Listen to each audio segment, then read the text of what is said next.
блог жүргізіңіздер, өз біліміңіздеріңізбен бөлісіңіздер. Қандай жұмыс жасайсыз, соны бөлісіңіздер, елмен, адамдарға бөлісіңіздер. Мысалға мен торт жасаймын, зефирка, видео жасаймын, зефирный цветы. Мен всегда ойлайтынмын, менің жұмысым қызық адамдарға деп ше. Жұмысыңызды жасай беріңіздер и өздеріңіз де шығыңыздар. Өйткені адамға адам қызық. Сіз арқылы басқа адам шабыттанып, ол да жасауы мүмкін. Оның қолынан келді, мен де жасай аламын деген сияқты. Жасаңыздар. Мысалға, бұл өмірге біз құр келіп, құр кетпеуіміз керек та. Бір-бірімізге пайдамыз тию керек. Бір-бірімізге пайдалы болуымыз керек. Мысалы, біреулер врач болып, ауырып жатқан адамға көмектеседі, емделуіне көмектеседі.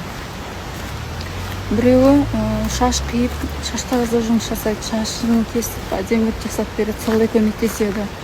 Біреулер мысалға дәмді тамақтар пісіріп, ресторан, кафелерде күшті болып, сондай поварлар бар, дәмді тамақ пісіріп, солай адам қарын тойғызып, солай көмектеседі. Біреулер мысалға әдемілеп бояндырып, визажист жасап қыздар, солай әдемілікке көмектеседі. Мысалы, біреулер, мен мысалға қуанышты күндер дейді ғой, той болсын, туған күн болсын, сондай кезде мен торт жасап, солай көмектесем. Солай бәріміз бір-бірімізге көмектесу үшін келгенбіз негізі бұл өмірге ше. Өз жұмыстарыңызды көрсетіңіздер, блогқа шығыңыздар. Бұл видеоны потом жастар қарап, солар сабақ алуы мүмкін, сосын мен ұстазым деп сізді айтуы мүмкін. Мысалға ютубқа салыңыз, тикток, инстаграмға салыңыз. Неден мастерсіз, соны біліміңізбен бөлісіңіз. И ол сіз қайтыс болып кетсеңіз де, сол сіздің білімдеріңізді қалдырып кетесіз. И сол біліміңізді үйреніп, өзінің өміріне қолданып, табыс тауып, ақша тауып, нанын тауып жүрген болса, ол сіз солай көмектесе алсаңыз, сіз сауап аласыз да. Сауап қойғалайсыз. Болашақ жаңағы жас өсіп келе жатқан ұрпақтарға көмектесе аласыз. Сол үшін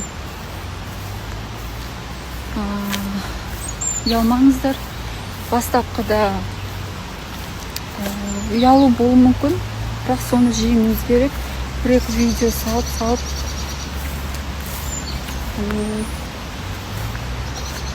ол бәрінде болады, бәрінде бар деп ойлаймын. Өйткені қаншама жетістікке жеткен адамдардың өздері сол нөлден бастаған, кішкентай шарттардан бастаған и солай өсіп дамып кеткен. Сол үшін сіздер де бастай беріңіздер деп айтамын.